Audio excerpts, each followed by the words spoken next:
Good morning, good morning, good morning, everybody. It is a beautiful, beautiful day up at the lake. Not sure if you can see the sun is rising out over beautiful Bear Lake. And I am up in probably the biggest house I've ever been in my life, in a luxury, call it Airbnb, luxury rental. Let me see if I can turn the camera around. Come on. Must be able to turn the camera around. There we go. All right, all right. Good morning. How's everybody doing? We're going to go inside in a minute, but this is it's windy, first of all. It's very windy. I apologize if that's too bad. This is a far cry from where I normally am.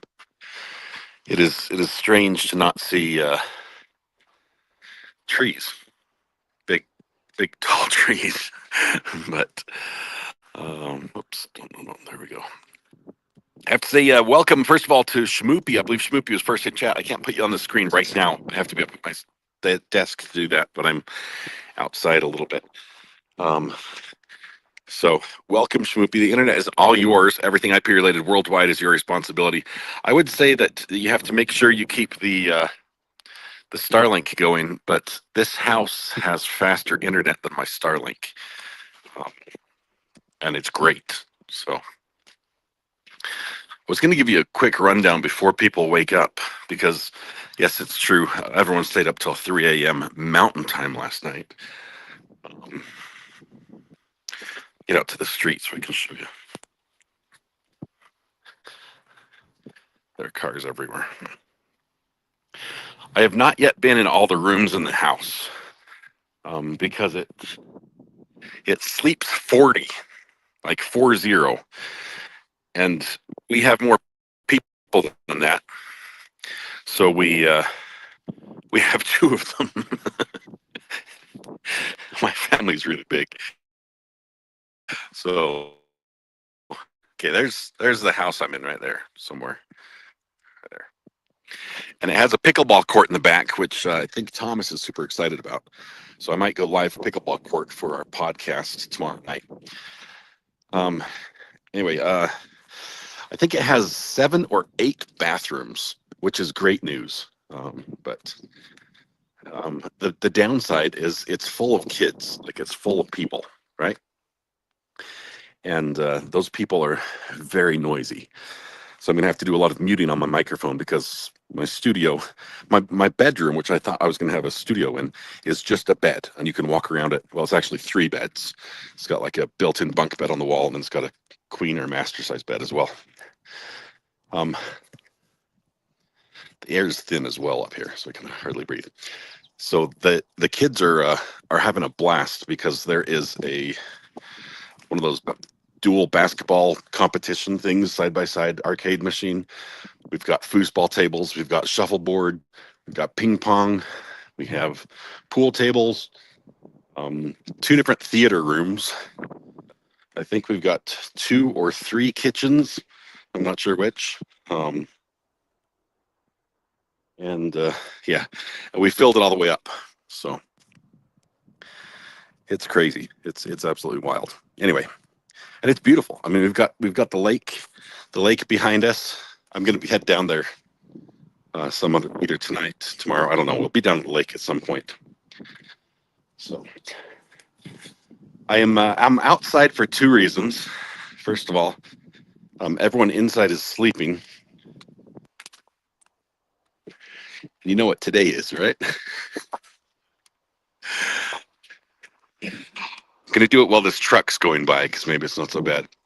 Oh, he's stopping. I don't have the intro, but it is Hump Day! Welcome to Wednesday. That's all I can do. Sorry. We've got like $1 million houses around here with loads of people in them, and I don't want to get them upset. Anyway, it's Hump Day. It's Hump Day. Happy Hump Day. Oh, all right. With that said, we can go inside, or we can sit out here for just a minute before we could probably sing Happy Birthday out here. We've got some nice Adirondack chairs. Oh, that's nice. This is nice. All right. It was probably the weakest. I got a negative 1.5 from Josh on hump day. Probably the weakest hump day ever. But we're going to be going to court here in just a little bit and start watching a couple fun courts as we're following along with the little happenings in the little courts, which are a lot of fun today. We're going to be there in just a minute. Misty Pearson, welcome. Good to have you here. That was the worst ever, says Virginia. Virginia, I've got neighbors. I mean, look at this. I think, see these guys? Let me zoom in. They've got like a lot of cars there. So do we. We have like 8 cars here. And those guys, that's a nice one. Pickleball courts over there. I was going to show you a bunny because there's a little cottontail bunny that's been hopping around over here. But it's currently missing in action. Anyway, yeah, lots of people I don't think would be happy about me yelling.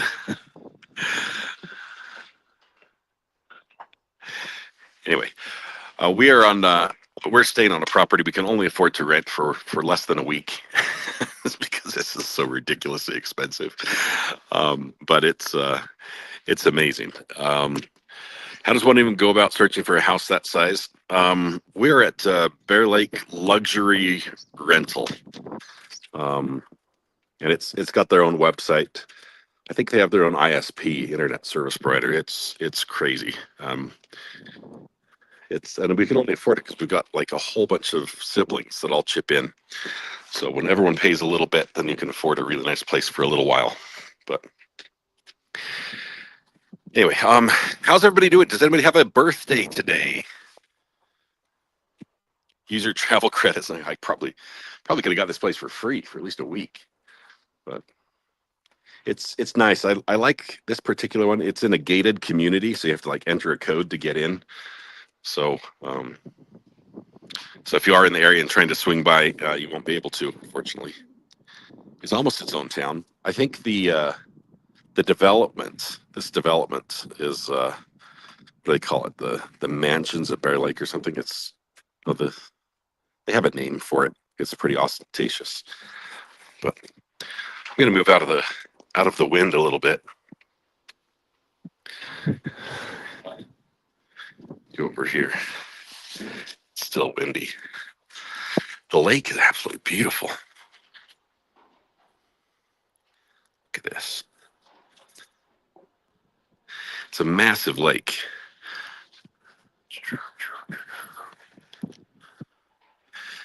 This is just part of it. We're only seeing a little segment. It goes for miles and miles down that way, and it goes miles and miles up that way. So, anyway, I'll be going inside in just a second, but let me check and see if we have any birthdays. What's the temperature?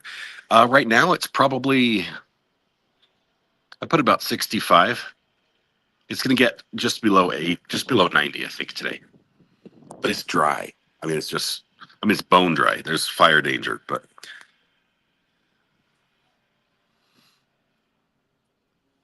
temps there. It is heavenly. It's wonderful. We did. I was the photographer. Hey, Mom. I was the photographer for the family photos last night, and we did them all out here on the yard on the grass. I hope they turned out. I've never done that before, and I just have a camera that can do it. So hopefully they're in focus. Why are Mrs. Hardy and the kids not with you? Because they are doing a family get together with my oldest son and his wife, who are visiting for the first time in North Carolina, and they bought tickets that were non-cancelable to come and stay with us, and they have no one else to go. It was a scheduling mess.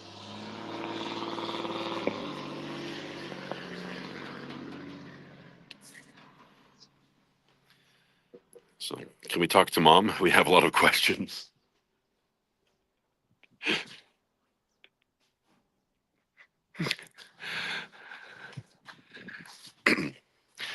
um, They said, "Can we talk to your mom? We have a lot of questions."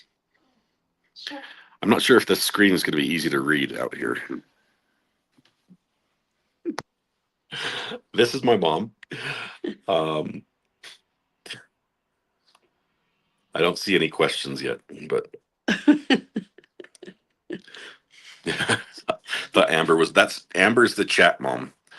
So I was just showing them the beautiful place. Okay. Ja, jeg kan snakke norsk.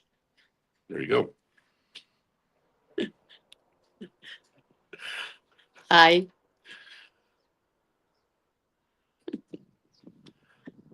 I have the best son. I agree. Is Ari behaving himself? I am. I can answer that one. Yeah. She speaks Norwegian. She is Norwegian. Have you, let's see. You don't have any questions, Greeners? I invite my mom on your request and you have nothing. You have a few sons. Which are you speaking of? Mel, we weren't going to get into the details. Just the best son is good enough. Miss my mom. Can have yours for a bit. Oh, what's the craziest story about me? Tell us a funny story about Scott when he was younger. When he was younger? A handful as a child. Oh, yes. Yes. He had so much patience. We had hummingbirds that would come to our feeders, and he wanted to hold one on his finger. And so he put a ladder under the hummingbird feeder and climbed up to the top for days and just held his finger up there for days until finally they got used to it and sat on his finger. Yeah. True story. True story. Yeah. Are you a travel guide for Norway? Can you be a travel guide? I only know about the southern part. I wasn't able to travel throughout Norway. So the south is the prettiest anyway. No, the fjords. The fjords are beautiful. Oh. Yeah. Anyway, this is just a beautiful place. I don't know. We had one birthday in our family here. One of the grandchildren had a birthday yesterday, and I don't know how many people were singing, but it's the largest family choir we've ever had. It was awesome. Together, singing happy birthday. It was like it was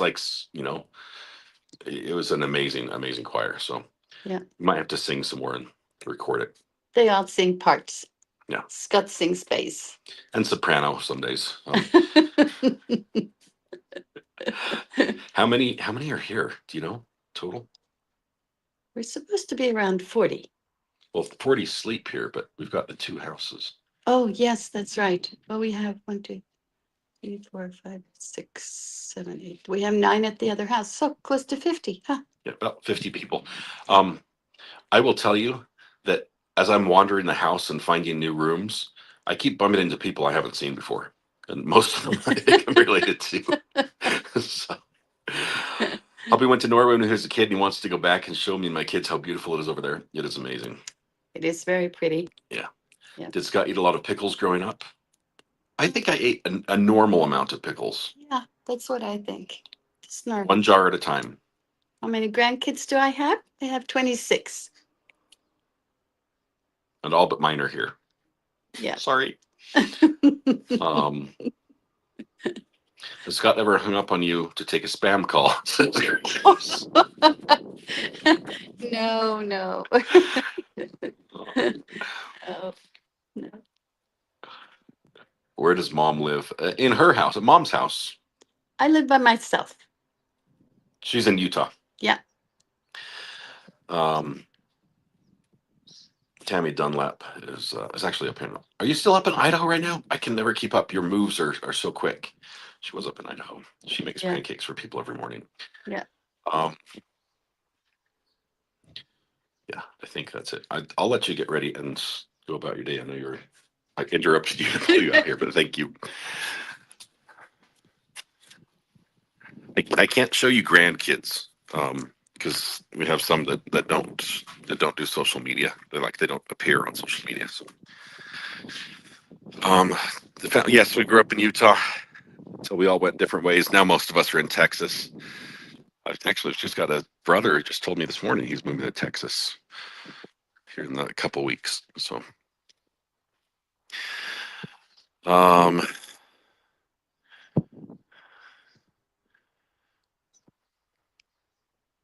yeah, no kids. I'm going to wander inside because I have a studio. It's set up. It's actually logged in and running this. I'm just joining as a guest.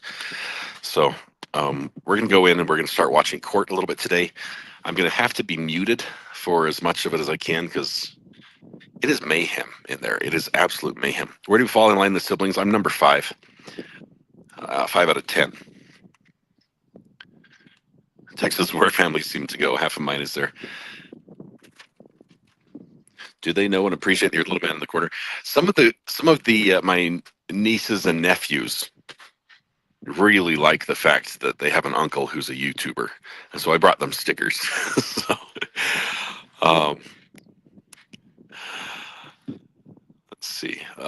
Explains a lot. Middle child, it does. What does your family think of what you do? They watch. It was funny because I tell a lot of personal stories, probably more personal stories than most people on YouTube. I just have no filter, and I share my life, good, bad, indifferent. I share it all with you, and so like I was live at the Raleigh airport talking, and sometimes I talk about my family, and they're like, "Hey, we were watching it today." I'm like, "Oh, did I say anything that I shouldn't have?"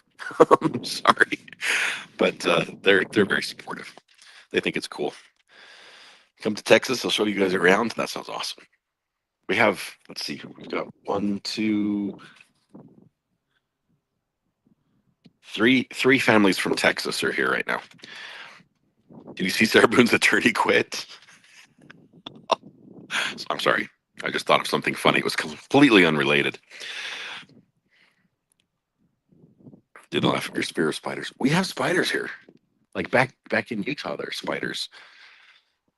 So I'm hoping to catch the bunny before we go inside because it's a cute little cottontail, but it's just little size of a football. You're like in the middle of nowhere. It looks like the middle of nowhere.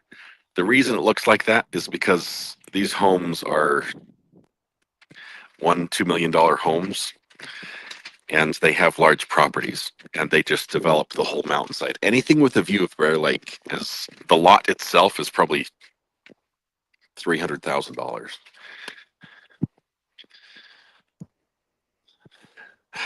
Does mom like your Southern Febreze video? I'm not sure if she's seen it. It's beautiful. This Idaho is absolutely gorgeous. This part, you can't tell this part of Idaho away from northern Utah. It's very similar because I'm less than 5 miles from the border. All right. Let's see. Did we have any birthdays? I didn't see. I missed it. I'm distracted. The mods are saying I'm distracted. I am a little bit. I can only see 2 chats at a time. So if there is a birthday anniversary message, let me know. Okay, there we go. Bingo. All right, we have birthdays today. I apologize if somebody's added to this and I missed it because I can't see. I can't keep this on stage. And can I show this on stage? I think I can show this on stage. Did that work? No. Nope. Show on stage. Oh, where did it go? Grr. I thought I could make it show up. Here we go. All right, let's go ahead and sing the birthday song. We're going to celebrate Murphy, who is my baby cousin born this morning. That's Josh speaking, by the way, Josh Hutchins. Tequila Mockingbird, Chin Chin, and Raina after this truck passes.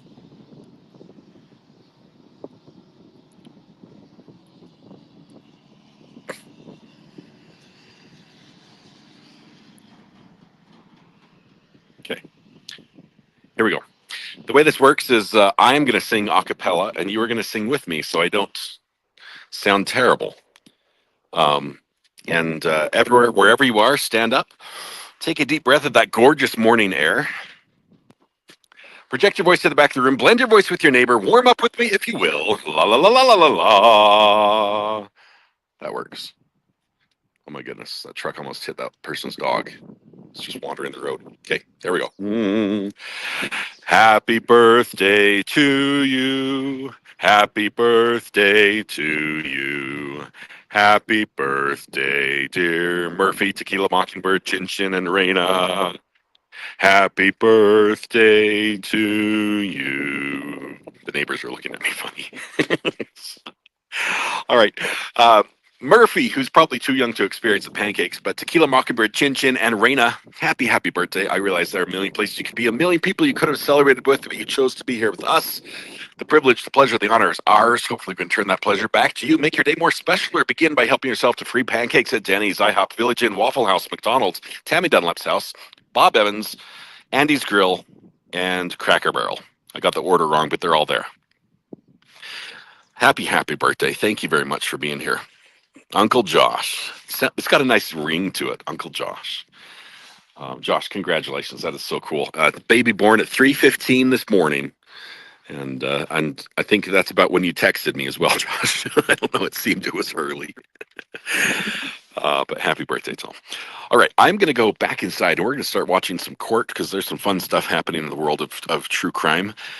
Give all the pancakes to Murphy's mom. She most definitely deserves all of them. She got the family to sing. I'm sure we're going to sing. The family's going to sing Irish Blessing. Which is the "May the Road Rise to Meet You" song. If you've never heard it before, it's a beautiful song that's typically sung at parting, right? It's like, "May the wind be always at your back, may the sun shine warm upon your face." It's a beautiful song, and we are going to sing it all together because we do sing the whole song all together, and it's going to be amazing. I'm going to record it, and I might share that with you if I can keep all the kids. Like, we'll stick the kids in the garage and tell them to be in there, stay in there, be quiet. The garage is like a 4-car garage and it has games for days. And then I might share that with you at some point. I'll probably get a copyright strike. I don't know. It's an old song. So let's see. When you go back home, I'm going to be back home. We check out Friday morning. So Friday, I'm going to be driving for a little while, and I don't know if we're going to be able to do anything more than a morning check-in on Friday. But we'll be live today and tomorrow.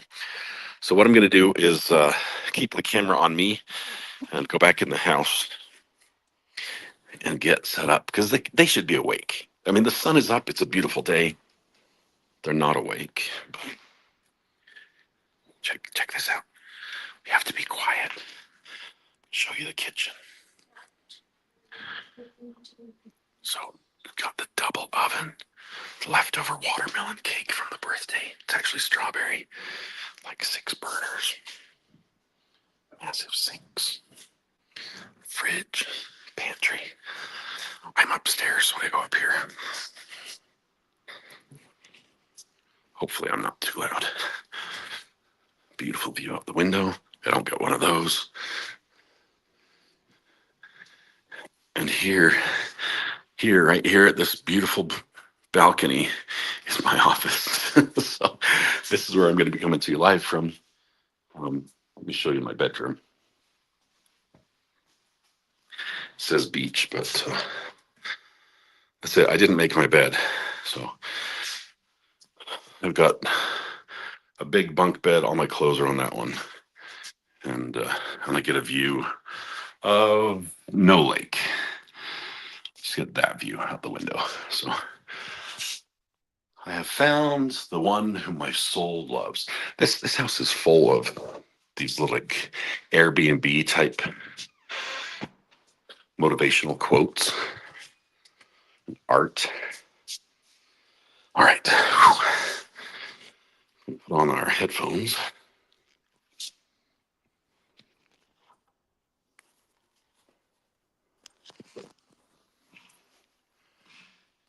And oh, you could hear me the whole time. Oops.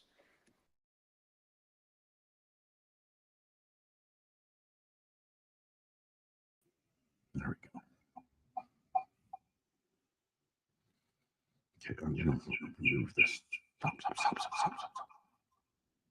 There we go. All right, so the light is red. I don't know what to do about that. And I sound terrible. I sound like I'm muffled.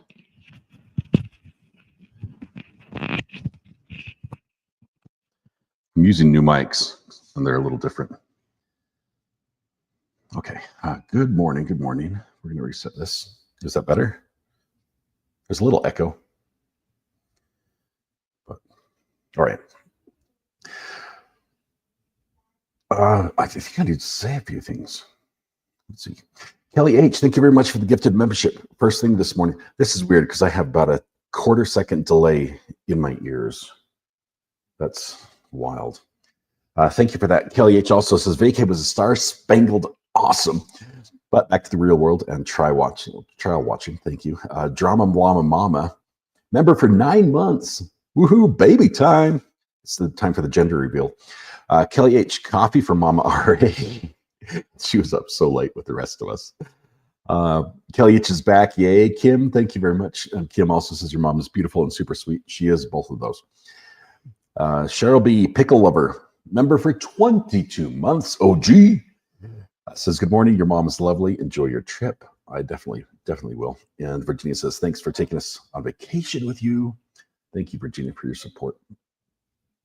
All right. Let's see. I'm in StreamYard, which is a little bit different, but we're going to make it work today.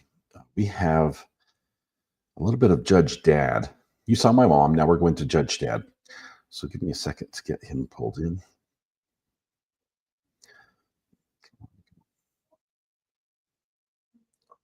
Wait. Okay, where's my StreamYard? There it is. Share screen. All right.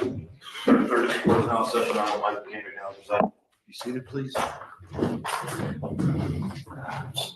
going to watch that on my phone. Can you guys tell me how the volume is?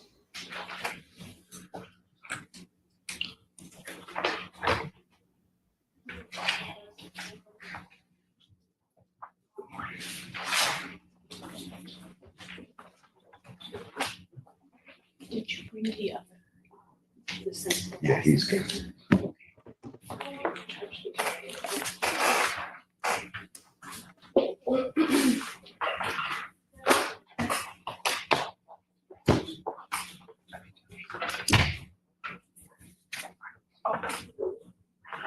She's got it in teal. I need Holland's door sentences from this teal.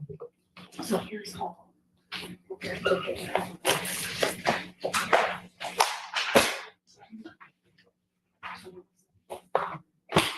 Heather Ann Drogash. Keep against Heather Ann Drogash, 2582690, A, B, and C. Good morning, Your Honor. Good morning. Your name? Heather Drogash. You have 3 charges here. You have a vicious dog, no dog roaming at large, and then no dog license, and you have the right to a lawyer on this. One of these is a misdemeanor, the vicious The act. court is good, right? So would you like a lawyer to represent you on this? No, Your Honor. All right, I'm going to formally arraign you, and then I'll let you go talk to the prosecutor. It is alleged that on June 28th of 25 at 9 p.m., that you were the owner of a dog that committed a vicious act on Pine Drive near Oakcrest in Brownstown. That is a misdemeanor punishable by up to $500 in fines, 90 days jail, costs are all those. That's count 1. The other 2 are dog roaming at large. That's a civil infraction, and no dog license. That is a civil infraction. Do you understand that? Yes, Your Honor. Did you sign an advice of rights and read and understand the rights? Yes, sir. If you plead guilty, you'll be giving up all those rights, and there will not be a hearing or a trial. Do you understand that? Yes. All right. Do you still wish to waive your right to a lawyer? Yes. Enter a not guilty plea. Not guilty. I'm going to send you to the prosecutor. I'm going to give you, can you tell me what kind of a dog this is? She is a border collie and Rhodesian Ridgeback. She's 55 pounds. Vicious border collie? Okay. I'm gonna give you a personal bond, $500. I've never heard of a vicious border collie before. Here are your bond conditions. You cannot leave the state without the consent of the court. You cannot violate any law or ordinance. You must appear in court as directed. No contact with the victim of the dog bite. You cannot write, phone, see, text, email, or communicate with that individual or have anybody else do any of those things for you or on your behalf. No contact with prosecution, witnesses. Dog to remain, listen very carefully to this, in a fenced-in yard, your home,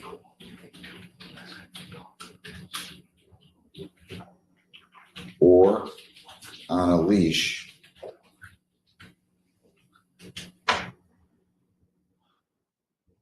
and equipped with a muzzle, okay, and equipped with a muzzle and accompanied by you or another suitable adult. Do you understand that? Yes, sir. I mean, somebody over 18 that can control the dog, okay? I'm gonna send you to the prosecutor. You can speak with her. And then either way, you're going to come back in here and speak with me, okay? Any questions?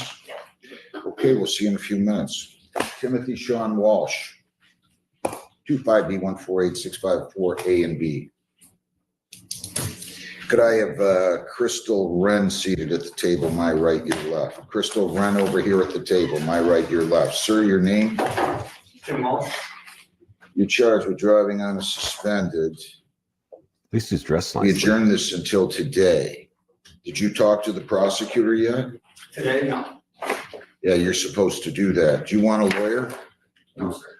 Okay, you go in and you're gonna speak with the prosecutor, all right? The township attorney.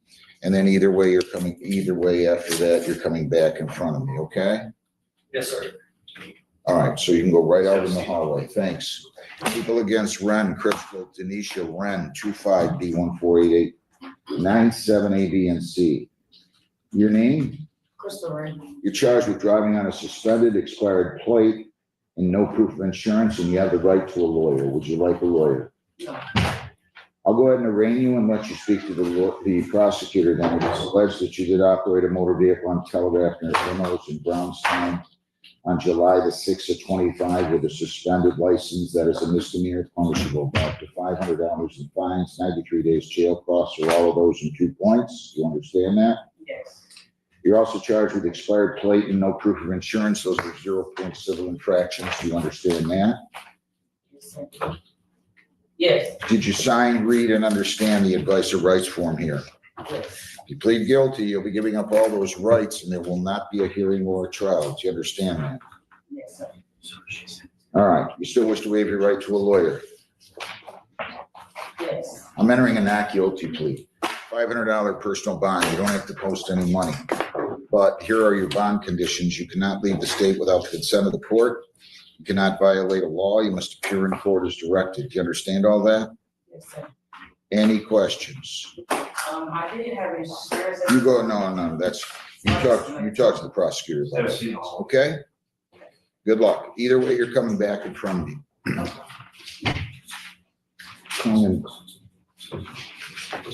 He's burning through his docket this morning. Can you guys hear me all right? Can you come on in here, please? Test 1, 2, check. People against Robert Thomas Boyd, 25B82557.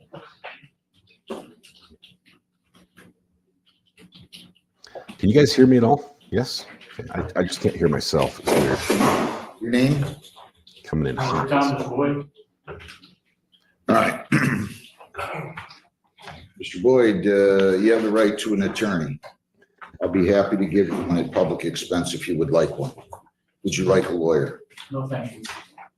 This, Holy Carter, your name, please? Caitlin Fuller, Farm Progressive Township. I do have the ordinance enforcement officer. You have to grab them. Please. The point system is just for fun. It's sort of crazy, and I'm still figuring out We need an auditor. First of all, welcome. Thank you so much for being here. Love it. probation.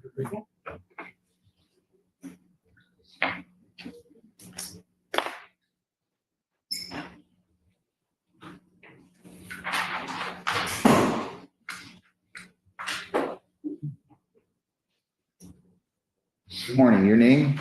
Rocker, somebody at Brownstown Township. I have one, I just didn't bring it. All right. Did you go out and look? Yeah, there's no change.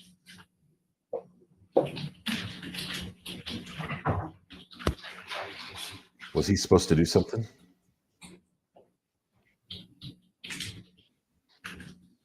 Boy, Judge isn't happy.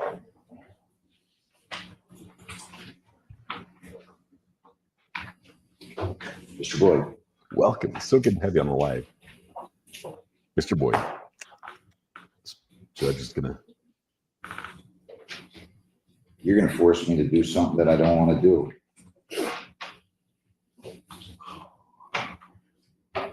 You're not gonna make me lock you up, are you? I hope not. Well, come on, you cannot have a dump sitting there in a township. It's a dump. I've been working on it. You have not been working on it. We were just out there. I've worked at. Well, what did you do since I went out and looked at the property back on July the 16th? Tell me what you've done. Come on, be specific now. I've got the ordinance officer sitting here. Cut more brush down, Where? on the side yard. What are you? Side yard. Where are the vehicles? They still there? Yes, The sir. boat, the trailer, the garage. We're over at my mechanic right now. I've called him twice and tried to get it over there to him, but he don't have room for it right now.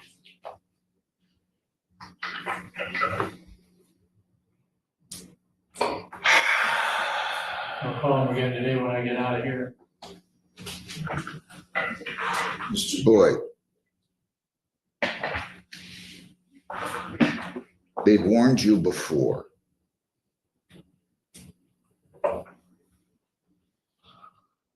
You've known about this case since at least the middle of April.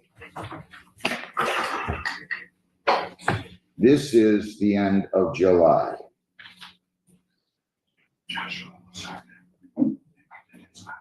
I don't know what I gotta do. I'm working on it. You're not working on it. It'll take you 42 years to get this place in the shape that it needs to be. At the pace that you're operating. I'll work days. Listen, I don't care if you have to hire contractors. The place is a dump. I've tried to get help. I've tried to hire help. Mr. Boyd,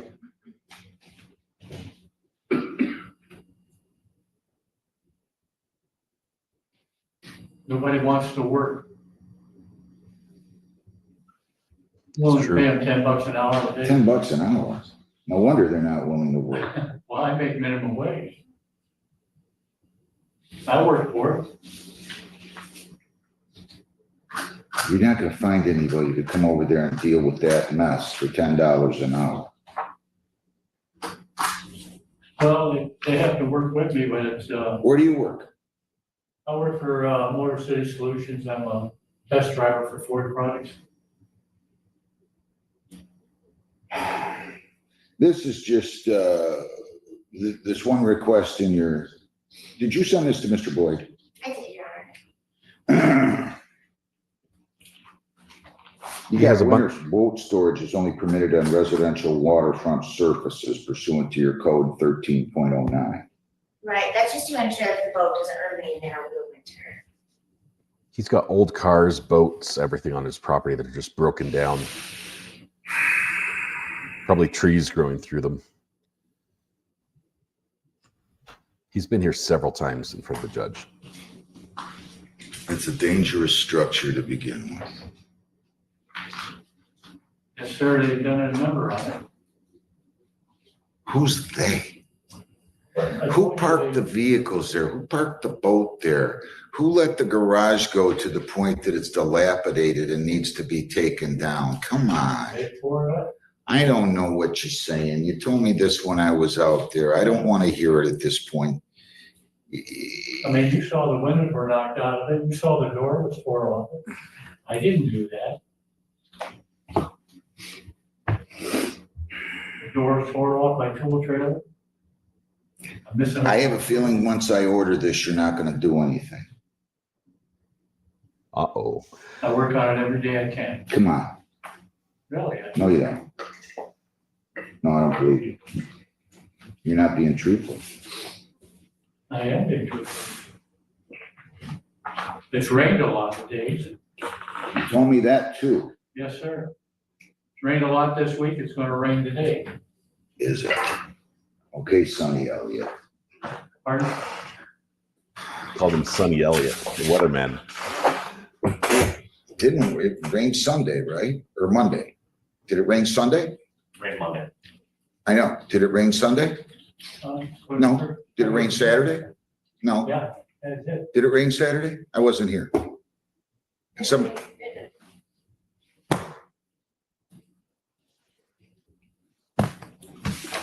It's rained a lot. Mr. Boyd, Saturday, we had, all them big thunderstorms come through. all right. Listen, I've heard enough. I don't want to hear any more excuses. Can't help the rain. Mr. Boyd, I don't want to hear it. Give me more time and Rob can keep an eye on me. I'll work on whatever he wants me to work on first.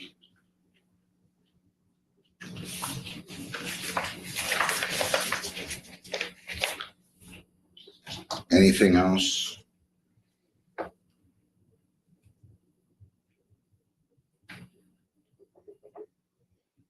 Anything else? No, sir. Anything else? No, Your Honor, the people will just rely on since it's like random. Sandy, thank you very much. Welcome. Do you have any objection to any of these items that they're requesting in their sentencing memorandum? Pardon? They sent you this sentencing memorandum. Did you Oh, read it? yeah. I saw that. Did you read it? Yeah, I got that on Monday. Okay. Is there, do you have any objection to following all these rules? Yeah, as best I understand them, yes. Listen to my question. Do you have an objection to complying with all these items that they're asking me to order? No. I don't know how in the world, You won't be able to do everything they're ordering. I'm going to talk about a mechanism for timeliness. And I got to tell you, I don't want to hear any more about the rain. Okay? That is just, I don't own any. 6 months probation. You cannot leave the state without the consent of the court. You cannot violate any law or ordinance of any unit of government. If you change your address, place of employment, or home telephone number, you must notify probation.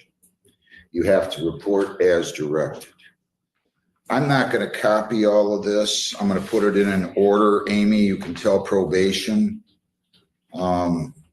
Here are the conditions. All vehicles parked on the property must be located on a concrete or asphalt driveway surface. They have to be licensed. I have a stone drive. Stop, I don't want to hear it. I'm going to tell you what, I'm telling you, it has to be on a concrete or asphalt surface. It has to be licensed, and the vehicles have to be operable. He's got a gravel Any driveway. vehicles that are not operable have to be stored inside an enclosed building or removed from the property. I don't think you have an enclosed building that's going to accommodate all the vehicles you have there. So you got to get them off the property if they're inoperable. Any recreational vehicles such as your boat, Anything else must be operable, licensed, and registered to you or the occupant of the property. You have to have any recreational vehicle stored on a hard or pervious concrete, asphalt, permeable, grass pavers, or gravel surface. They must be used for their intended purpose and not as storage. You can't just have a boat in there and throw a bunch of junk in there. All non-permitted accessory structures have to be removed. You do not live on a residential waterfront surface, so winter boat storage will not be permitted on that property. The garage must be torn down and removed, and any excavation thereunder filled to grade level.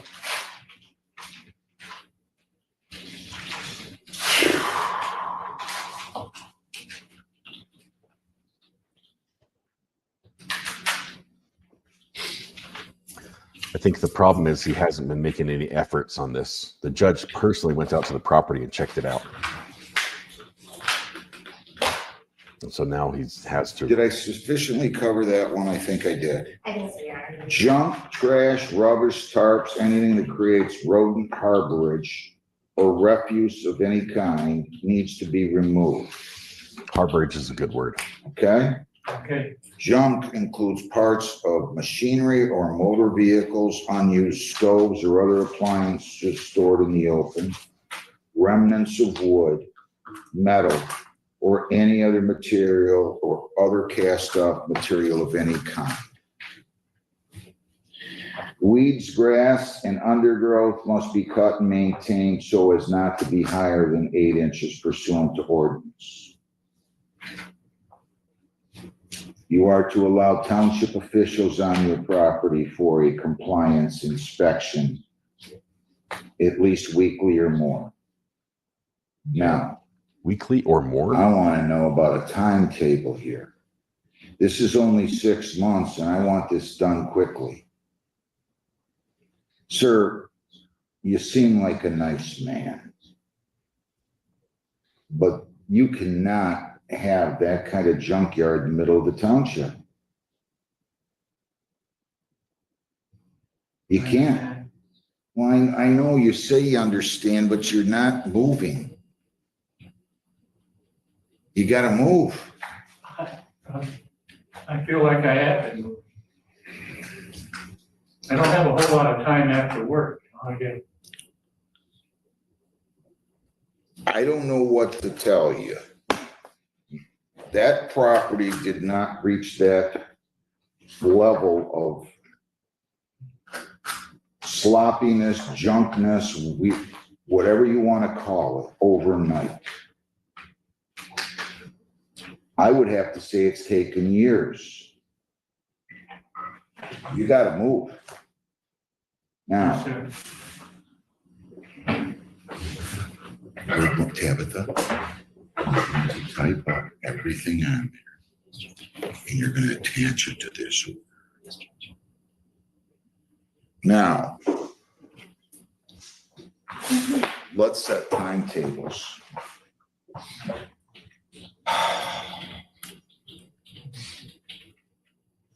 If you guys have any ideas, can you help me with this? What do you want out of there first?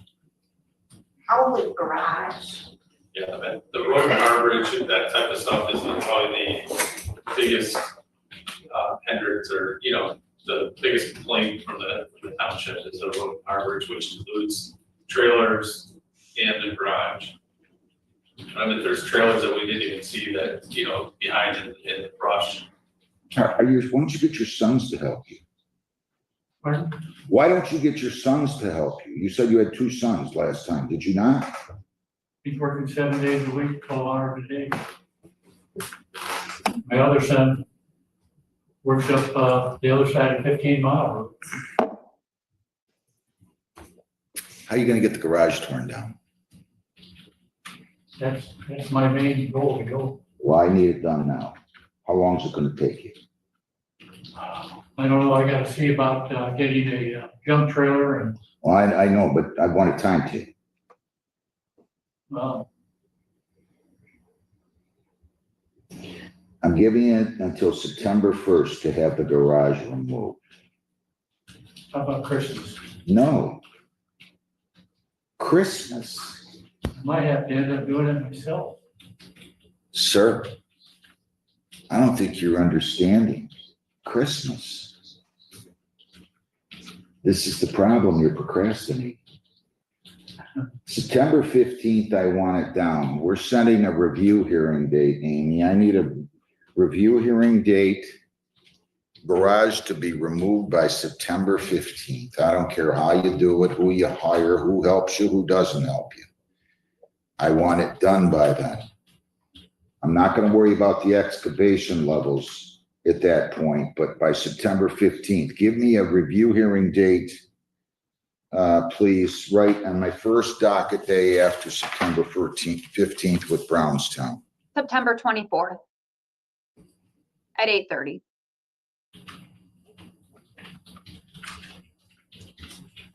I believe on this one, there's a prosecutor who lives like Did she close say by. December? September. September? Jeez, did she say September? He really wants December. And then when you come in that at the time, now I'm not saying you shouldn't be working on other things either. But I want that garage down by September 15th.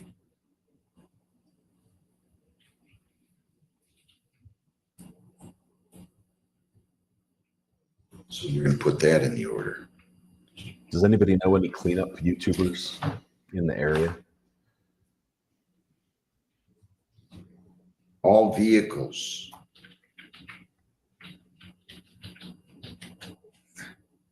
How are you gonna do this?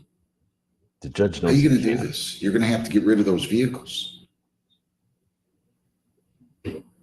I'll find a place for 'em.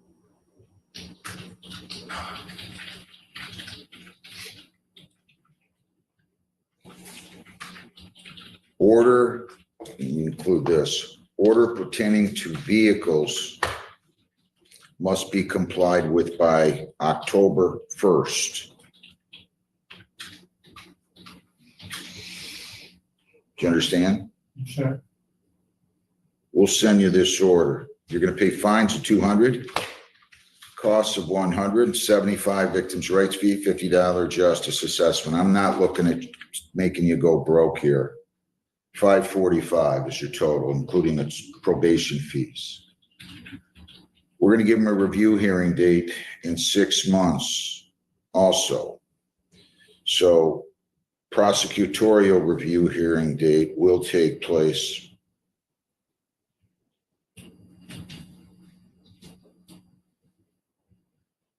should be mid-January. See if Ryan can schedule a tornado to clear up the property. January 14th. January 14th, 26 at 8:30. I cannot repeat enough. I think you're a very nice man.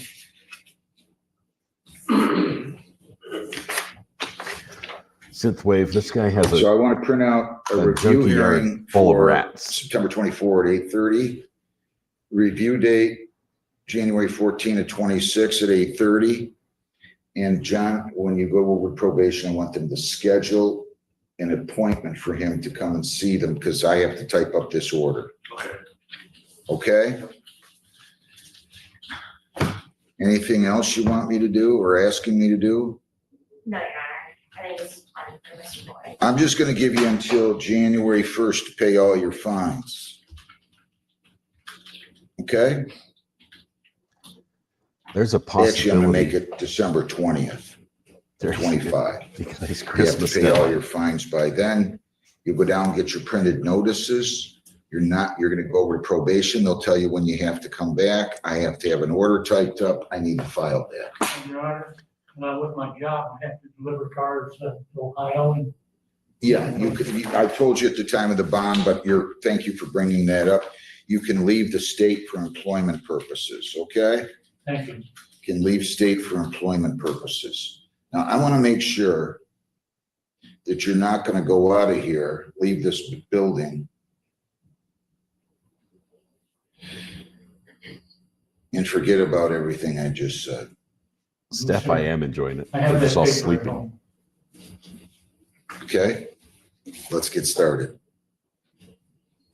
Good luck. It's possible he could lose his Violate property if he your status doesn't. 771, I'm taking this under 771.1. Case will Towns be can- dismissed if you're compliant. If you're not, conviction will enter and you're subject to a 90-day jail term. Do you understand that? Yes, You're sir. not gonna make me do that, are you? Hope not. Well, I don't want there to be hopes. You gotta get moving, sir. I've heard enough about rain. There might be an eminent domain issue where the city takes. Joshua Jordan I don't like Lazarek, Ready. 255-415-022.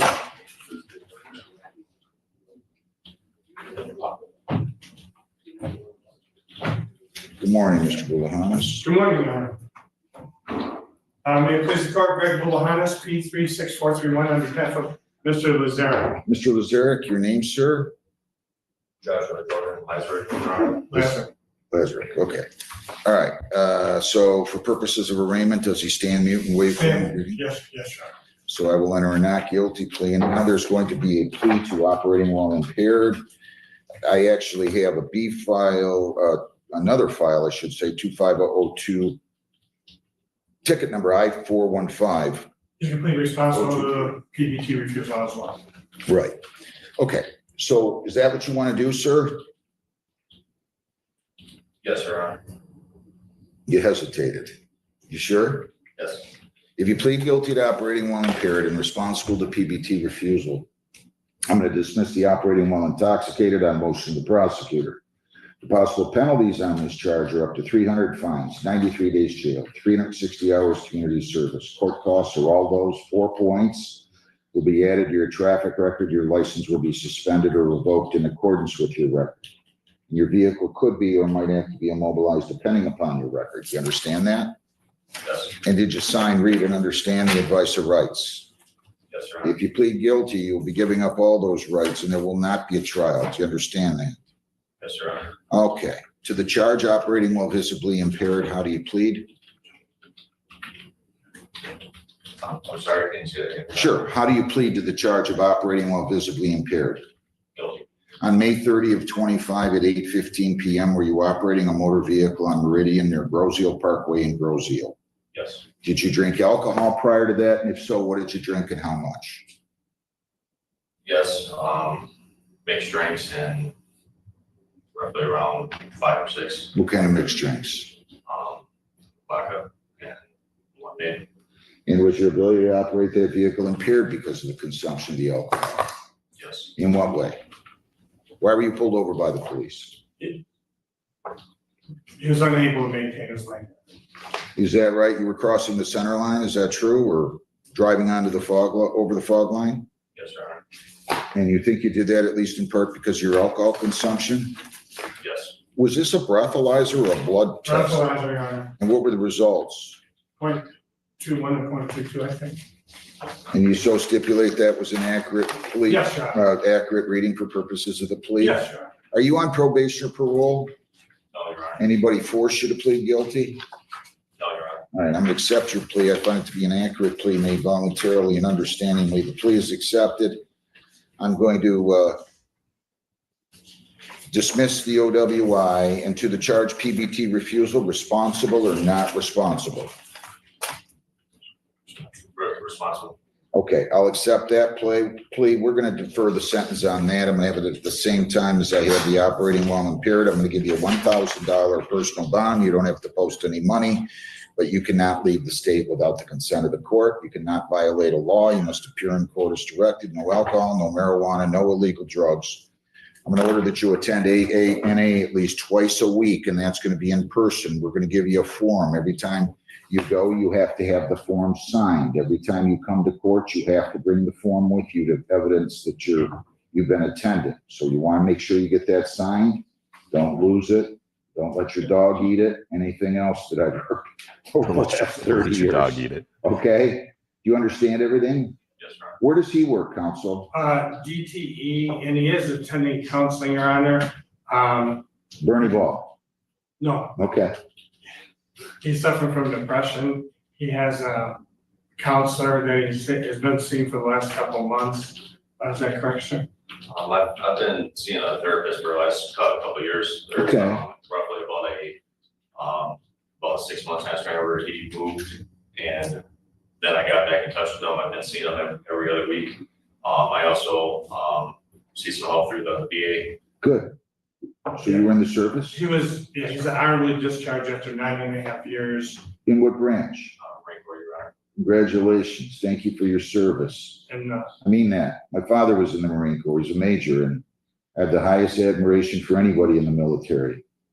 So let's get you back on track. You can do this. We'll give you a sentence date. And I will have you, you're going to be screened and assessed today. You'll come back for sentencing, okay? Mr. Bulahanis, make sure you, if you don't have an AA verification sheet, grab one from my court officer when he returns here. Yeah, We we need an can, AA sheet. Give me a sentence date, Lisa, or Amy, rather. August 27th at 8:30. If you, counsel? 1 second. Sure. I can't do it at 8:30. Okay, we'll do another day. I don't need this. We can do the 13th. I'm sorry, Judge. I don't really need it to be on a Trenton day, or Rosio day rather. There's no restitution or anything. There's no accident, so we can set whatever date. I can do a Monday if you want, whatever you want, Amy. Yeah, I work for you. Are you good the 13th? Or the 14th. Okay, hold on 1 second. 13th, August 13th. The 13th, I have 2 cases. You said or the 14th? Yeah, we can do the 14th. August 14th is good. Whoever has that phone's gotta shut it off and get out of the courtroom. Folks, you gotta take your phones out of here, please. We got signs all over the building. Do you want that in person or Zoom? I don't care, as long as you're in the same location. Yeah, I'm always with my client. Yeah, I don't care. If you want to do it in your office, I'm fine. She's with At 8:30 a.m. August 14th, 8:30. Okay. Okay? Yeah, if we can do it, that'd be great. That's Thank fine. you so much. No problem. Have a good day. You haven't seen the probation officer right now. I do. You're going to be screened and assessed. You're going to fill out a questionnaire and be interviewed, okay? Thank you so much, Rob. Thank you. Good luck. Thank you, Jeff. Have a great day. You too. Thanks. Appreciate it. Mexico. Tyler James Mexicott, 25B1487048 and B. Already wearing orange. I'm not sure if it's construction orange or hunters. Your name? Tyler James Mexicott. So you're charged with possession of a concealed weapon and possession or use of a controlled substance. You have the right to a lawyer. Would you like one? Yes. I'll set you up with a lawyer. And then you also have another file here, 23R513044. That is a Rockwood case. Is Rockwood here today, Amy? No, Rockwood is not here. I think that was a warrant cancellation. Yeah, we'll give that to the lawyer. Where you been? You're supposed to be here in 2023. What happened?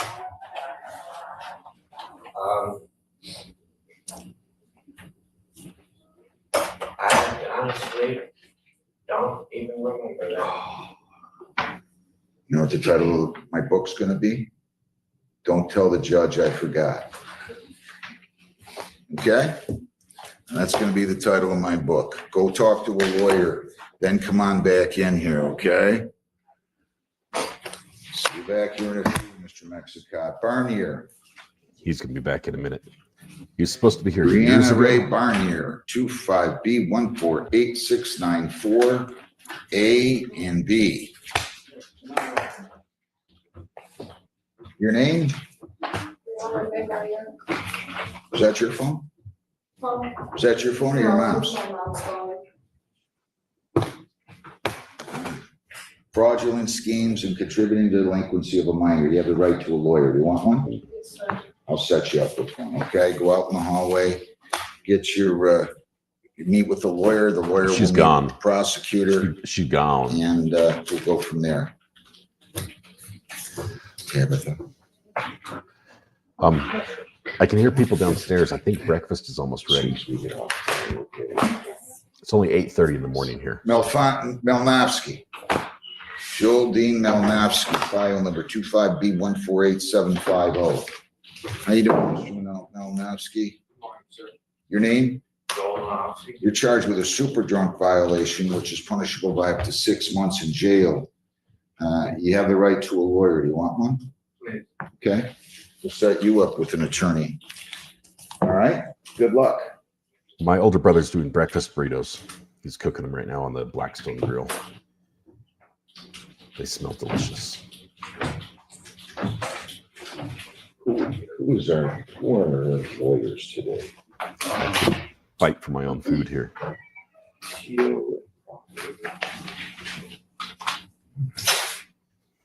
I think super drunk is over a 0.24 or 0.25 or something like that. I think it varies per state, but it's a high. Anything else down there?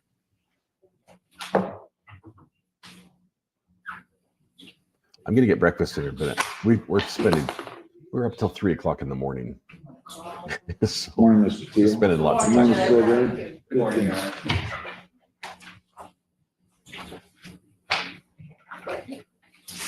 Everything arrived. My switcher isn't working properly, which caused delays. I couldn't go live yesterday because of it, but I got a workaround. So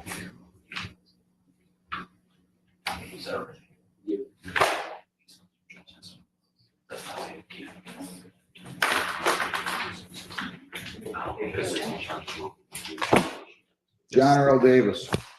super hangover is terrible. 25W8392000 A and B. Good morning, Judge. Yeah, but to you on behalf of Mr. Davis, say your full name for the board. John T. Davis. All right, so we're gonna adjourn this one last time, right? Yes, Judge. Okay, I'll go ahead and adjourn it out a couple weeks, Lisa. I mean, Lisa's not here today, Amy. Judge, could you do 30 days only because he has to go? How many does he have to clear? Quite a few. Where do you work? How's he gonna come up with all the He's money? indicated to me that he has the money to pay everything, so he's just gonna. I'll give you 4 weeks. Don't ask again, though, okay? Don't All ask right, me. give me 4 weeks out, Amy. September 3rd. At 9 o'clock. I don't have one at the end of August. Well, this is a Woodhaven case, it looks like, so. Okay, good enough. September 3rd at 9 a.m. Set for trial if not resolved. Listen, if it's not resolved, then I'm gonna have to set it for trial. Do you understand that? So I'm giving you about 5 weeks, so you go take care of that, all right? Okay. All right, any questions? Go right down the hall, and we'll give you a notice. Good luck. September 3rd, 9 o'clock. Randy Allen Tedora, 25B. Thank you. 148572.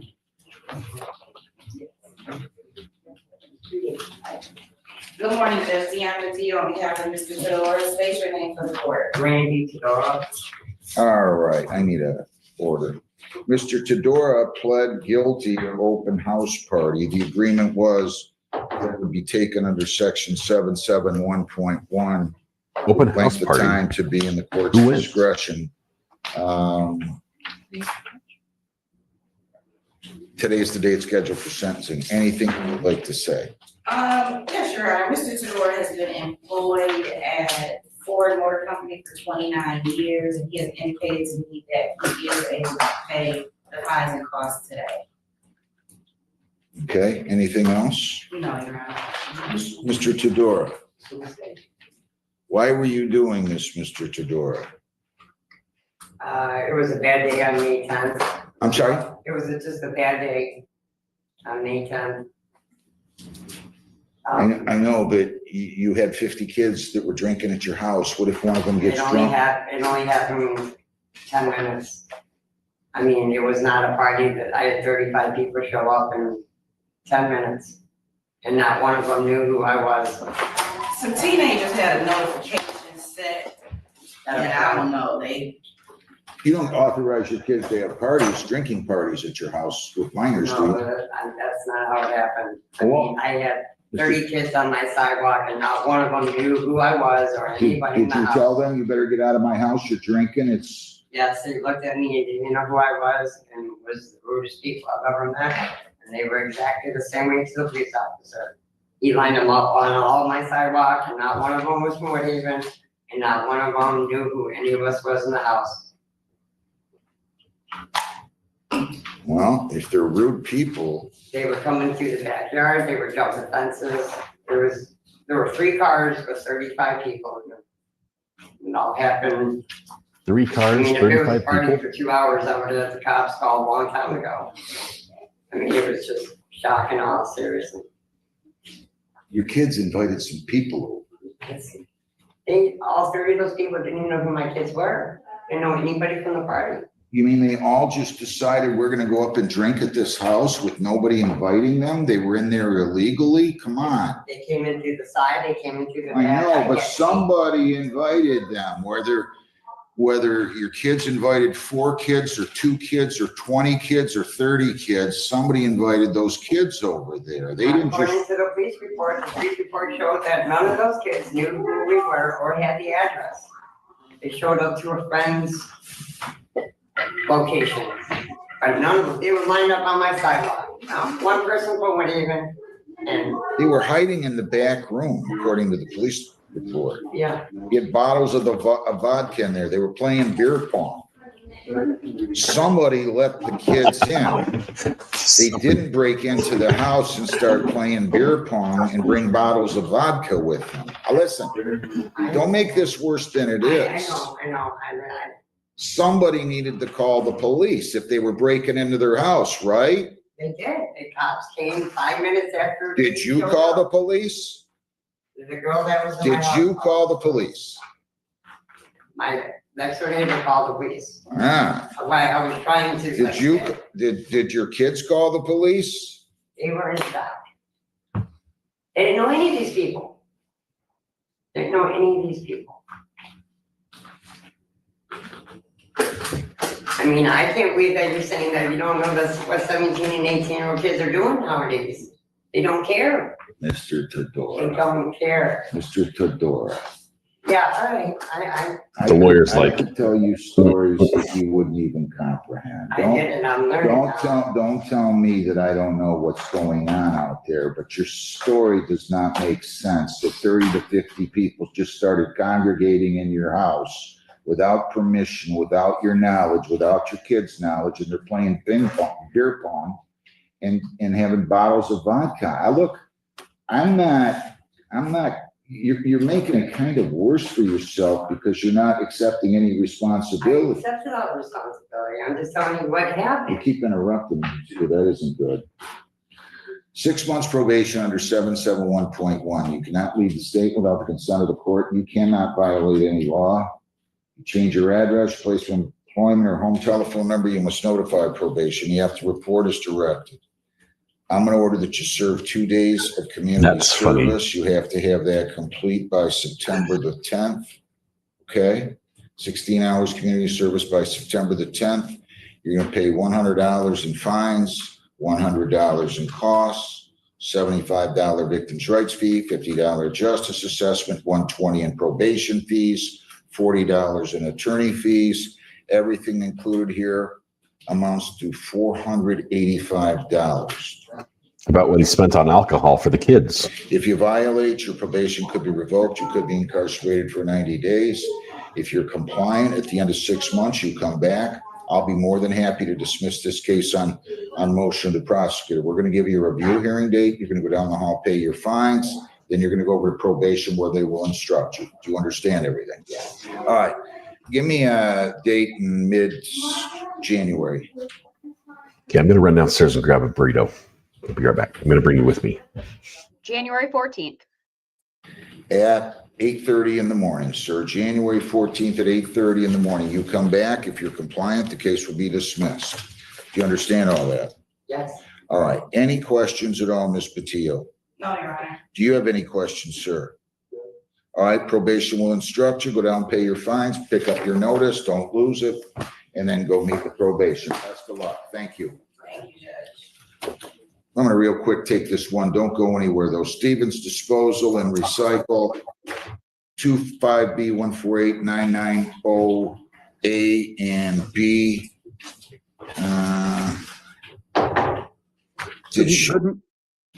Your appearance? Yes, good morning, Your Honor. Jeff Osmond on behalf of Stevens Disposal. I don't see where she took any action. Can you call her in, please? You're gonna plead responsible to overweight. You're authorized to enter into that plea on behalf of the company with agreed upon fines and costs of $2,000, true? Yes, Your Honor. What did she do with the other one? She doesn't have any, The other one, the defective equipment was, I believe, was gonna be dismissed, and we did the overweight for 2,000, and I was gonna ask for 30 days to pay. okay, let me just get her in here real quick. Your name? You didn't take any action. You didn't write down. Are you dismissing the defective equipment? Would you write that on the stip form, please? To the charge of overweight, Mr. Osmond, responsible or not responsible on behalf of the company? Responsible. Plea is accepted, $2,000, paid by August the 30. I'm dismissing on motion to prosecutor the defective equipment. Okay? Thank you, Your Honor. Have a good day. You too. Thanks a lot. Okay.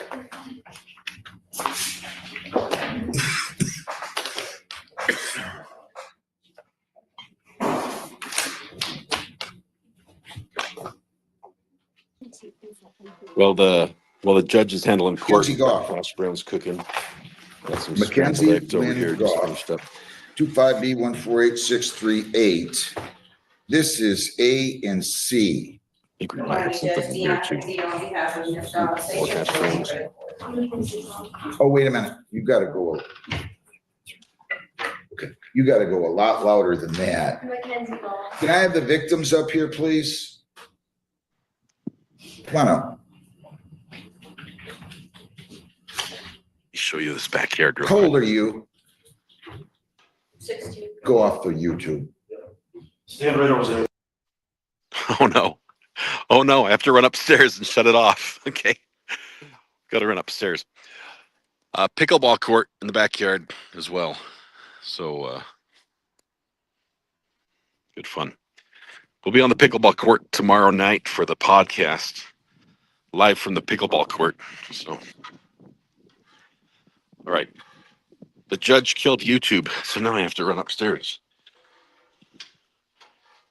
There's a 16-year-old who came on in court.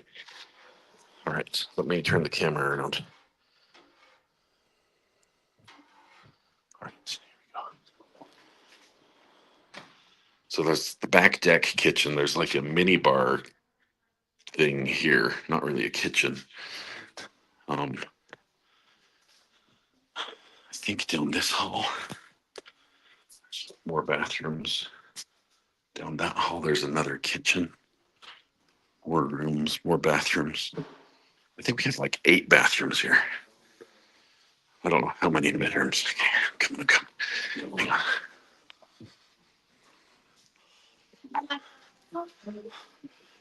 So many stairs at the very top.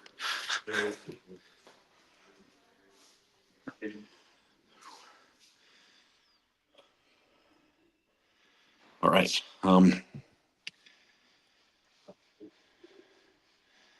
Yes, I'm going to be playing pickleball on the podcast. So let me switch this.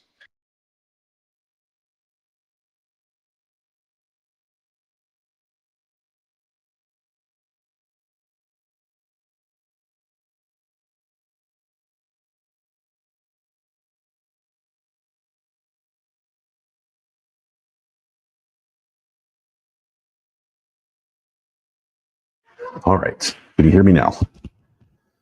We're good. Yes. Podcast is from the pickleball court tomorrow. So, now I'm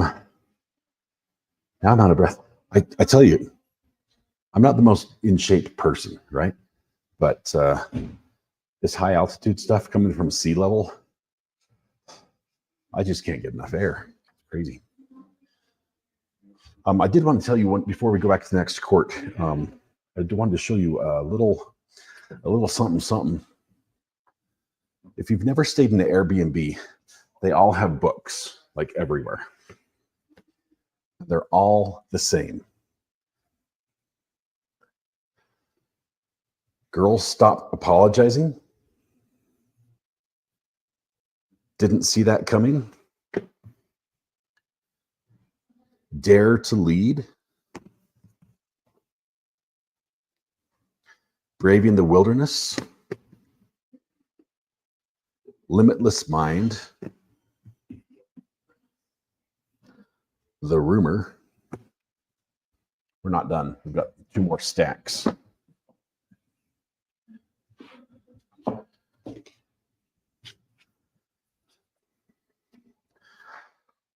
We've got 29 gifts.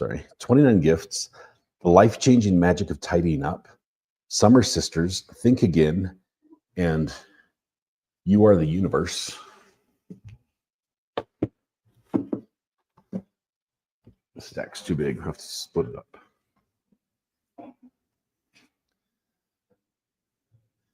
Bad A Habits. Time and How to Spend It.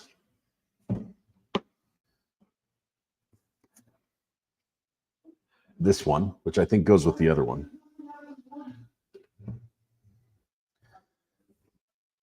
Another version. Or maybe it's the same one. Oh, this is the everyday one.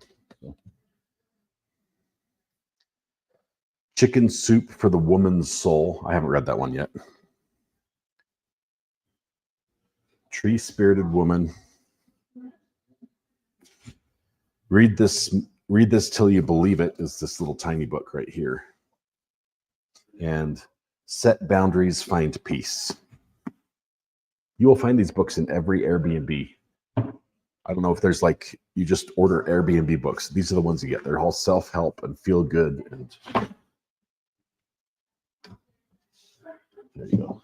That's what's on my desk. All right. Give me just a second. We've got another court that Josh suggested we were going to jump to.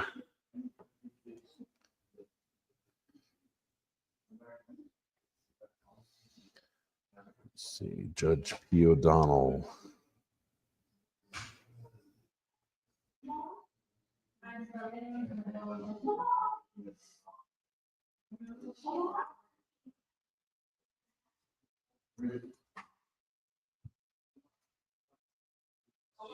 I think it's this one. People are waking up, so hang on a second.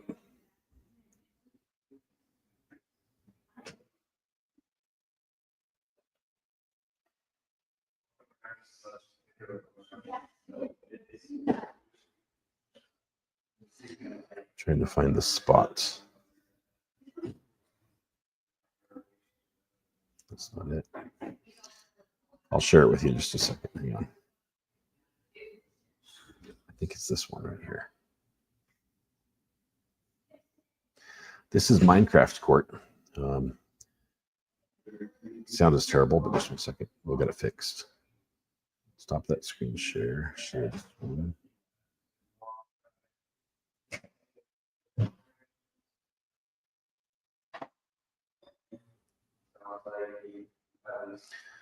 There we go. Give me just a second. Here we go.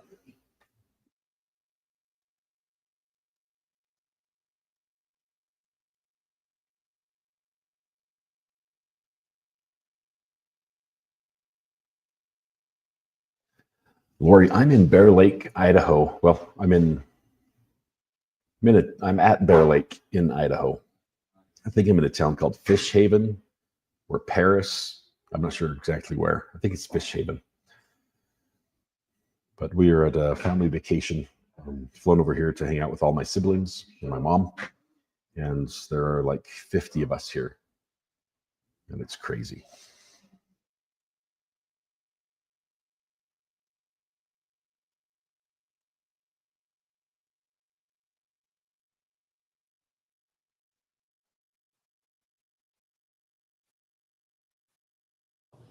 State of Ohio versus.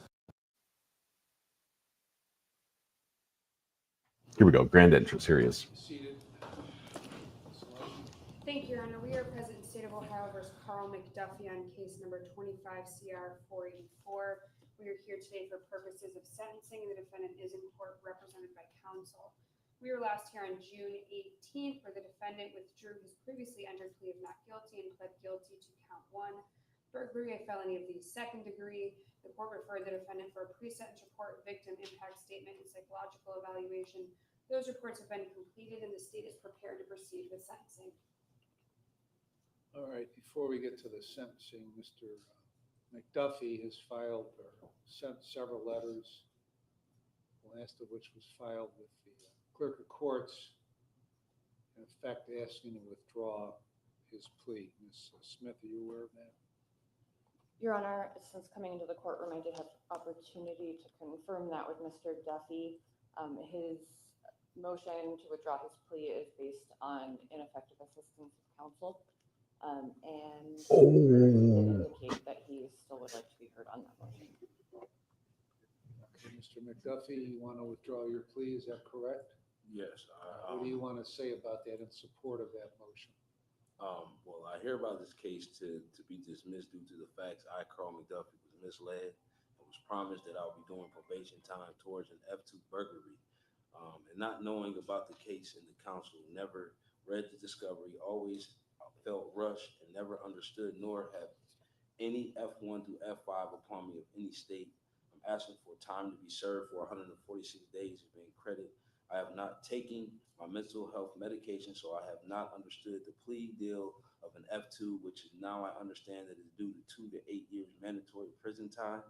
And I was promised probation, which the F5 was thrown out, and for me to accept burglary for theft, which I've never intended to take, steal, or rob anyone or anything, but I did yell through a window, and I was going through a breaking and entry that was in the daylight, and through the law of 1092 federal laws of 28 USC section 191.5 US 47 1961 revised code of 4734.99 penalty misdemeanor in the 4th degree, and 2937.011 in the mental health code.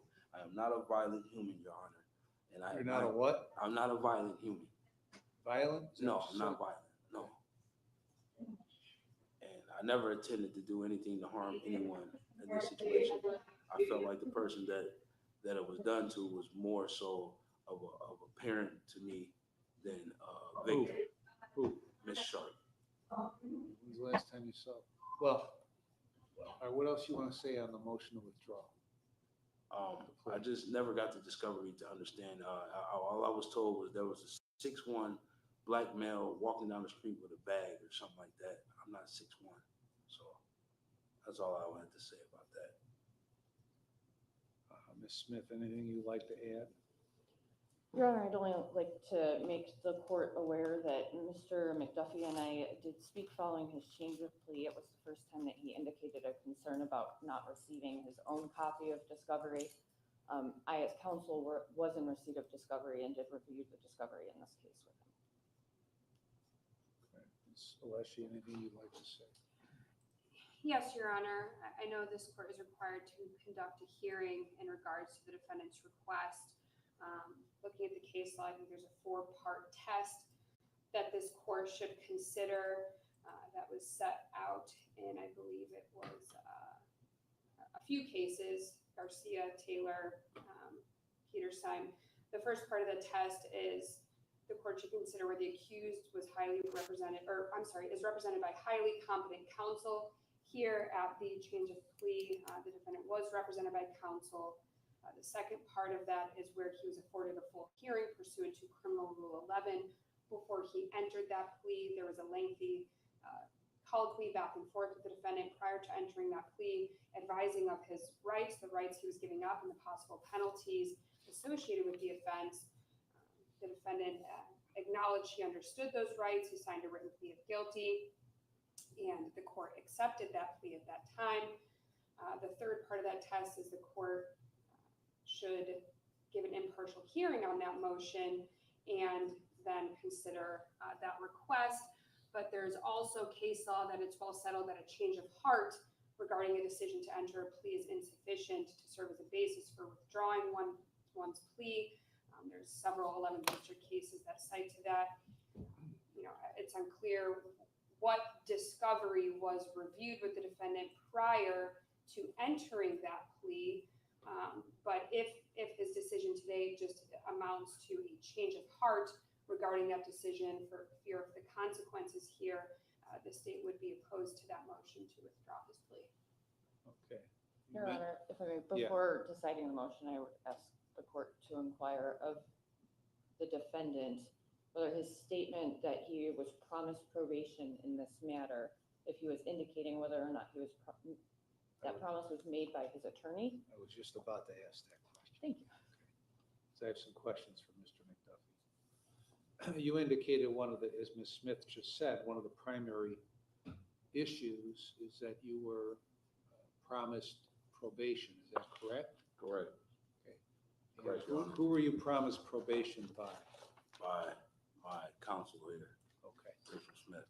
All right. When we went through the change of plea hearing on June 18th, I spent probably about, my recollection is around 20 minutes going through the various questions. And one of the first things I told you is that I was going to ask you a series of questions to make sure you understood the rights that you had, the rights you were given up, and whether you were waiving those rights. And I told you, if you had any questions of me, to stop me and ask me. And there were a couple occasions where you did ask me questions, is what I recall during the course of that hearing. I also told you that if you had any questions for Ms. Smith, to stop me and I would give you time to talk to her. And you acknowledged both of those things. Do you recall that? No, I don't. Okay. So then we went through your rights. He doesn't remember. One by one, I asked you if you understood the rights and asked you if you were waiving those rights. And throughout that hearing, you indicated to each and every question I asked you that you understood the right and that you were waiving that right. Do you recall that? I recall that, yes. Okay. And you, It's and as I it's said, super quiet. I can asked barely you hear it, and I've got the volume questions cranked. were answered, and we continued on the hearing. Now,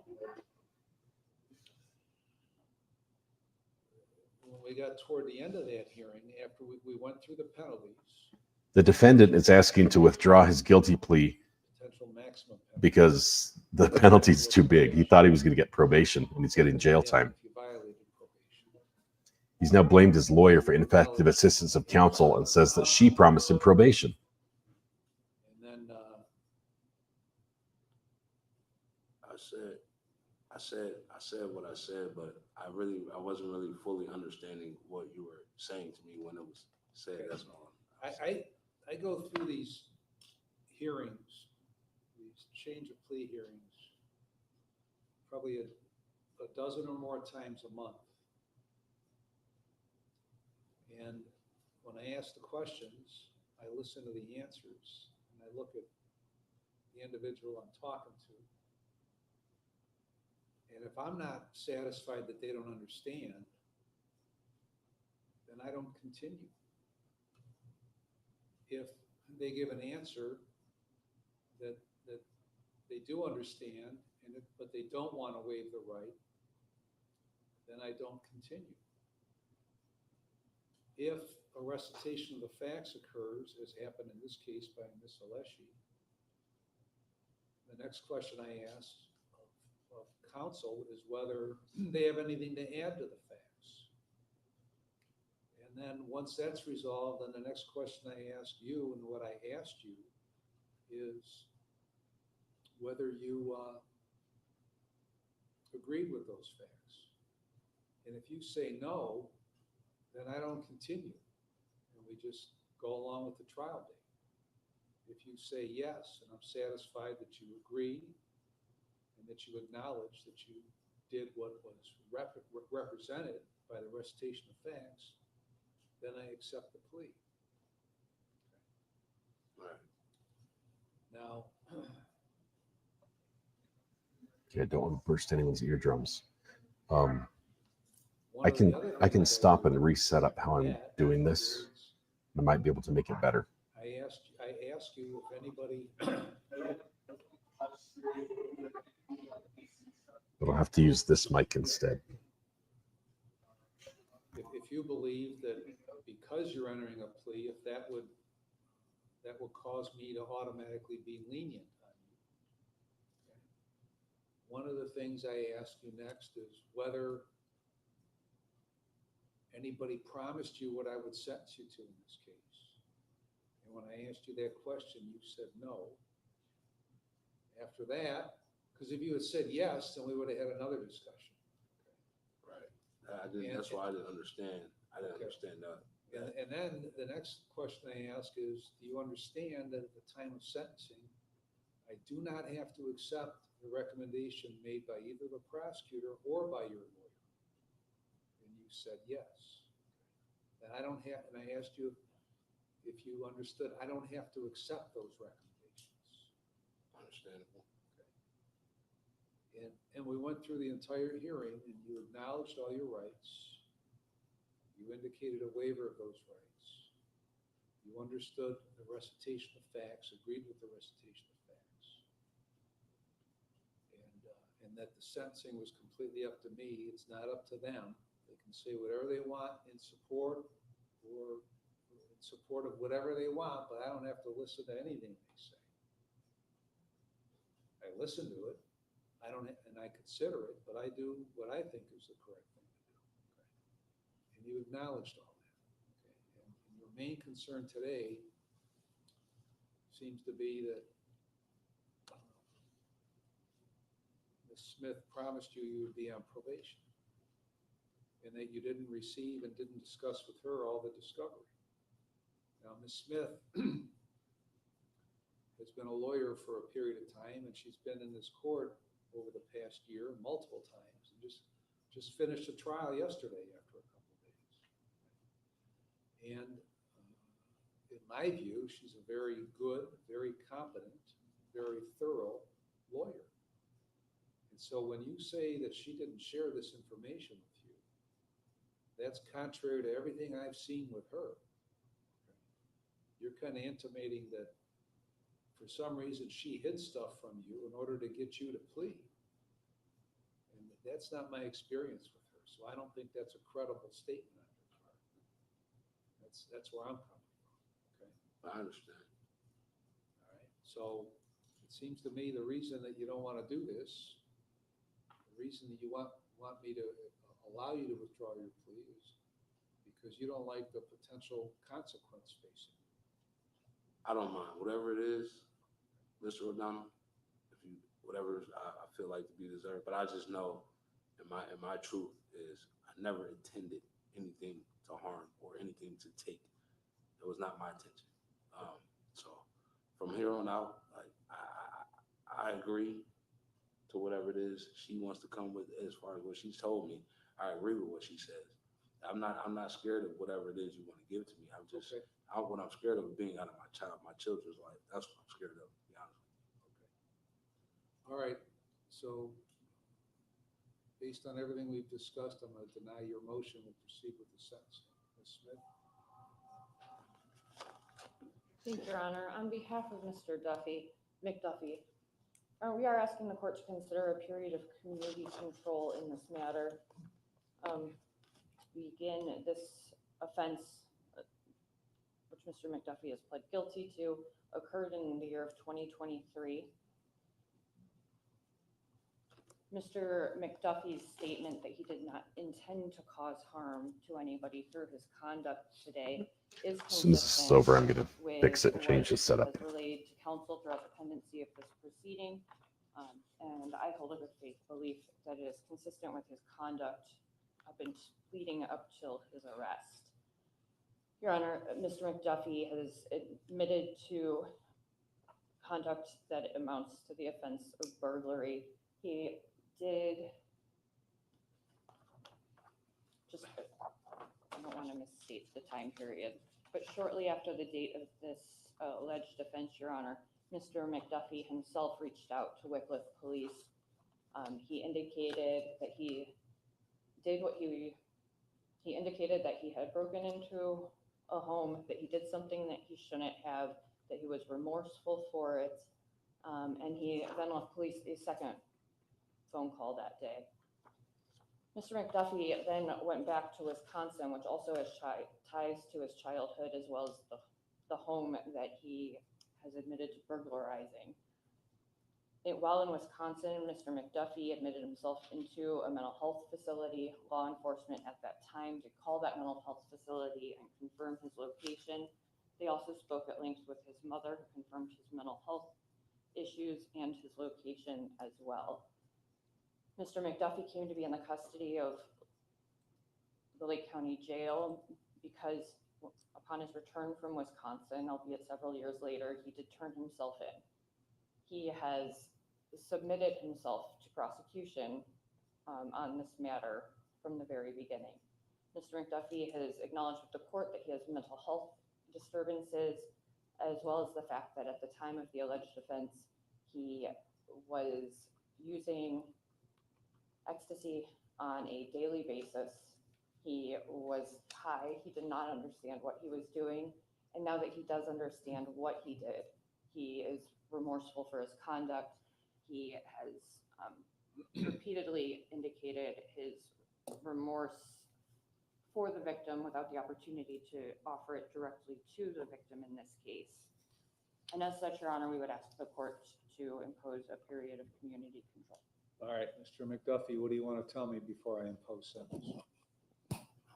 Like I said, the victim herself, her father was like my only father growing up, from him giving me everything, for me being in the situation that I was in a situation where I did lose a lot of everything, and I was in a situation where I was going to I know you guys can't hear him. her lawn, and I thought that possibly that she would not. He's saying he didn't do it. Because her lawn was from zero to treetop, and it kind of disturbed me because I didn't know if that was the end of her life because of the lawn, the way it looked. And I know Mr. Sharp kept his lawn clearly clean from day one. So it was just into me that I wanted to, if she would have answered the door, I would have asked to cut the grass. And that's all that would have happened. I would have not be going through this situation. Why did you go over to that house in the first place then? To go over there to see if Miss Sharp was alive, because the grass was zero to treetop. All right, but why were you on East 296? Because I'm from East 296th Street, sir. Well, where did you live at the time? I was in Wisconsin. I don't know. I was at my mom's house at 100. In Euclid, right? Yes. Okay, so what led you to walk over to East 296? I have friends that also lived on East 296, from the Argensingers to John Argensinger, and Jones, Gregory Jones as well, was another friend of mine. And I have also the Beasleys, which I know them as well, growing up. When is the last time you've been over to the Sharp house? That day. Before that? Before that? Yeah. I can't recall. That I don't know. I don't know when the last time I've been over there. I can't. Was it more than a year? I've been through there because we have family reunions at that park down the street. So I don't know how long ago. Which park? Civic Park, which is called Love Lane. It's the Civic Park to me, but I don't know what they call it anymore. I know Civic Park, we have every year there's a family reunion there. I have a lot of family here in Painesville, Ohio as well. But we have a family reunion there at that park every year. So why specifically did you go to East 296 that day? I can't recall. I don't know. I just seen her. I don't know. I have friends on that block, in that area. So am I to assume that you were there to see friends and not Sharp? But I seen how her yard looked, and it was I know you saw, but you didn't see you didn't know anything about a yard until you were already on 296, right? Right. So when you saw the yard with the high grass, and you remember that Mr. Sharp always kept his grass nice, Correct. what did you do? I had a thought. I don't know. I think I was high, so I think I just went over there, and knocked on the door, and then I went in there and I rang the doorbell. I think the next day I went over there and I yelled through the window. It might have been the next day. I don't know if it was that day I actually did it, but the next day I went over there and yelled through the window, and nobody answered the door. When I knocked this time, and I yelled through the window. So it wasn't once; it was twice I went over there. Okay. So how'd you get in the house? The back window. Why did you go in somebody's house in the back window? Oh. What did you do once you got in the house? I can't recall. Well, you took a bunch of stuff. You took a whole bunch, the place was disturbed and you took a whole bunch of stuff, I just took a put bag. it in a bag and left.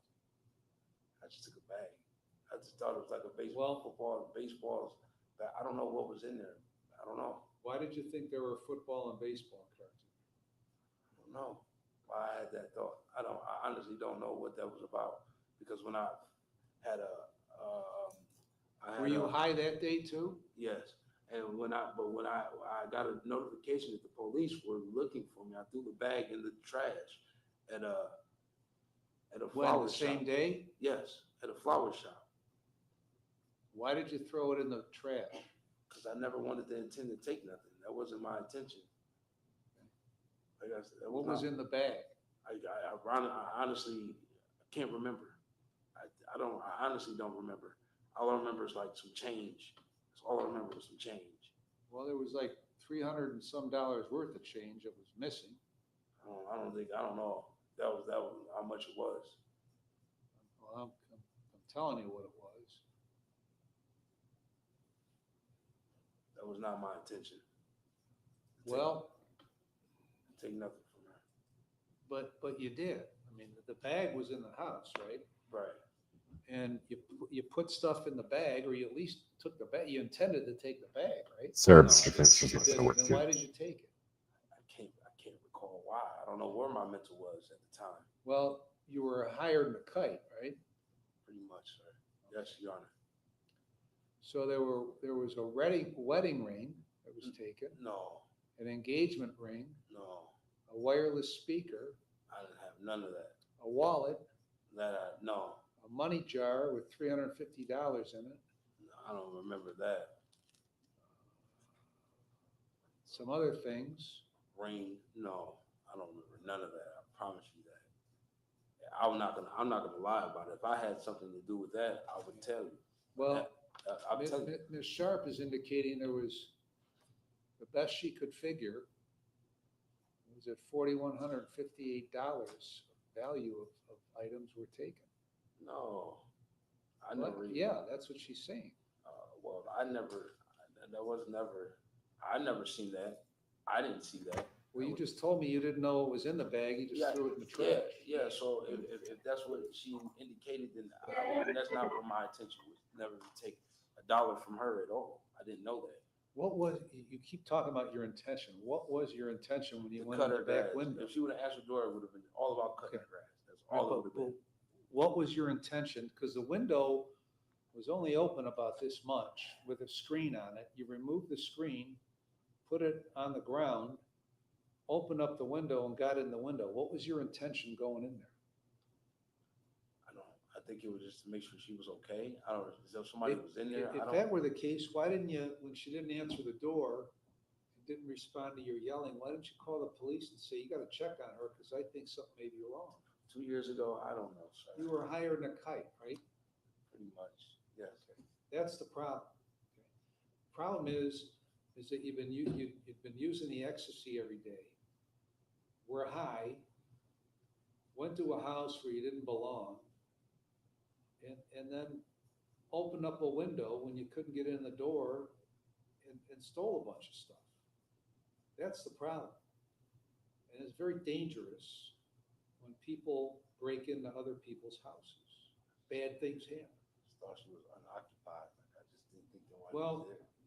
what does it matter whether it's unoccupied or occupied? You just told me you went there and went in through the window because you thought something was wrong with her. Now you're Right. telling me you thought it was unoccupied? I did. I thought something was wrong. I thought she might have been, deceased. That was not the intention. So I stole stuff from her. You can talk about the intention all you want to talk about, but I can infer what the intention is from how you did what you did and what happened after you did. And the fact that you didn't intend to take anything and the police contacted you, the first thing you did, you tell me, is throw this stuff in a dumpster. I did. So, anything else you want to say? I just apologize for my actions. That's all. All right, Ms. Alessi. Thank you, Your Honor. In this case, the defendant invaded the sanctity of the victim's home at a time when she was likely to be present. At this time frame, she was working from home. She was always home. It just so happened on this day, she had gone to a high school reunion, a party, and was not there, thankfully, at the time that the defendant committed this offense, but she could have been. And to be clear, the victim did not know the defendant. She doesn't recall ever meeting him or seeing him. She doesn't deny that he may have known her father, but according to the victim, her father had passed in 1997. So certainly the defendant hadn't seen him any time in a long while, giving him any reason to believe that he may live there. And then after committing this offense, the defendant flees to Wisconsin and the victim has to live for almost 2 years knowing that the perpetrator of this crime is still out there. And he knew Just skip ahead and get to the sentencing. the police and he admitted to committing these crimes. The audio is just terrible. On top of that, the defendant took irreplaceable items from the victim's home. He took place. Something when you mentioned when he got out in November of 22, is there something Well, when I'm looking at it, it appears in the Mr. McDuffie has had to say, what counsel has had to say? I have considered all the provisions of 29, 29, 11. Here's the sentence. And 13, there is a presumption that a prison sentence should be imposed in this case. And as outlined in the pre-sentence report, there's a long criminal history, a lot of drugs, a lot of theft.